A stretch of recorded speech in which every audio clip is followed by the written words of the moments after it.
মাত্র ডিম আর আলু দিয়ে যে এত সুন্দর মজাদার সন্ধ্যার টিফিন হয় সেটা কিন্তু না দেখলে মিস করে যাবেন। নমস্কার বন্ধুরা, কাজল ভিলেজ কিচেনে সকলকে স্বাগত জানাই। রোজকার মতো আজও রান্নাঘরে চলে এলাম। আজকের রেসিপি প্রথম থেকে লাস্ট পর্যন্ত দেখতে থাকুন, আশা করছি ভীষণ ভালো লাগবে। তো চলুন তাহলে শুরু করা যাক। এখানে টিফিনটা করার জন্য আমি একটা গাজর আর একটা আলুকে খুব ভালো করে গ্রেটারের সাহায্যে ছোট গ্রেট করে ধুয়ে ভালো করে পরিষ্কার করে জল ঝরিয়ে রেখেছি। এবারে এর মধ্যে কিছু উপকরণ দিয়ে দেব, যেমন দেব গোলমরিচ গুঁড়ো। আমি হাফ চামচের মতো দিয়ে দিলাম গোলমরিচ গুঁড়ো। আর এখানে আটা নিয়েছি আমি, এই আটাটা আমি দিয়ে দেব 4 চামচের মতো আটা আছে। এবারে এখানে দেব একটা ডিম। ডিমটাকে ভেঙে এর মধ্যে দিলে টিফিনটা খেতে ভীষণ ভালো হবে। আর দেব স্বাদ মতো লবণ বা মাপ মতো লবণ, লবণটাও দিয়ে দিলাম। সমস্ত উপকরণগুলোকে খুব ভালো করে একটা কাঁটা চামচ দিয়ে মিশিয়ে নেব, এতে করে মেশানোটা বেশ খুব ভালো হবে। এইভাবে একটু মিশিয়ে নিতে হবে। আর যেহেতু আমি আলুর মধ্যে লবণ দিয়ে দিয়েছি, এখান থেকে কিন্তু জল ছাড়তে আলু থেকে শুরু হবে। খুব ভালো করে আমি সমস্ত উপকরণগুলোকে আলুর সঙ্গে মিশিয়ে নিলাম। তোমরা চাইলে এখানে জিরে গুঁড়ো এইসব চাট মশলা দিতে পারো, আমি আর কিছু এর মধ্যে ব্যবহার করব। বেশ গরম হয়ে গেছে। এবারে আমি এর মধ্যে একটু সাদা তেল মাঝখানে একটু ব্রাশ করে দেব। খুব বেশি এর মধ্যে তেল লাগে না, হালকা একটু তেলের মধ্যেই কিন্তু টিফিনগুলো রেডি হয়ে যায়। তেলটা বেশ ভালোভাবে গরম হয়ে গেছে। এবারে আমি গ্যাসটাকে একটু আস্তে করে দেবো। এখানে যে গাজর আর আলুর মিশ্রণটা নিয়েছি বা ব্যাটারটা, এখান থেকে দিয়ে দেব বেশ কিছুটা। দিয়ে এবারে আমি একটা গোলা রুটির মতো আকারে নিয়ে নেব। আমি এইভাবে একটা বেশ গোলা রুটির আকারে দিয়ে দিলাম। এইভাবে একটু গোল করে দিতে হবে। এবারে এইটাকে আমি 1 মিনিট মতো ঢাকা দিয়ে দেবো, তাতে করে আলুটাও সিদ্ধ হয়ে যাবে খুব ভালোভাবে। 1 মিনিট মতো ঢাকা দিয়ে দিয়েছিলাম। গাটা দেখুন শুকিয়ে এসেছে, তখনই আমি এইটাকে এবারে উল্টে দেব। খুব সহজেই কিন্তু উল্টে যাবে, যেহেতু এর মধ্যে ডিম রয়েছে আর আটা রয়েছে। তোমরা চাইলে কিন্তু এখানে ময়দা দিয়ে করতে পারো টিফিনটা। সুন্দর করে এইটাকে আমি উল্টে পাল্টে ভেজে দিলাম। এই দেখুন কত সুন্দর ভাজা হয়েছে। এইভাবে কিন্তু উল্টে পাল্টে রুটিগুলোকে ভেজে নিতে হবে, আর বেশি ভাজার দরকার নেই। আমি সমস্ত রুটিগুলোকেই একইভাবে একটু তেল ব্রাশ করে দিয়ে ভেজে ফিরে আসছি।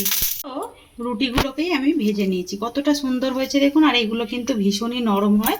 অপরদিকে আমি আবারও গ্যাসের মধ্যে অল্প একটু তেল দিয়ে দিয়েছি ওই কড়ার মধ্যে। এবারে ওই কড়ার মধ্যে একটা পেঁয়াজ আর একটা মানে কাঁচা লঙ্কা খুব ভালো করে ছোট ছোট করে কেটে রেখেছিলাম, ওইটাকে দিয়ে দিলাম। দিয়ে একটু হালকা নাড়াচাড়া করে নেব। বেশ হালকা মতো একটু নাড়াচাড়া করে নিলাম। পেঁয়াজের যে একটা কাঁচা গন্ধ থাকে, ওইটা কিন্তু একেবারে চলে গেছে। এইদিকে আমি আরো একটা ডিম নিয়েছি, ডিমটাকেও আমি কড়ার মধ্যে দিয়ে দেবো।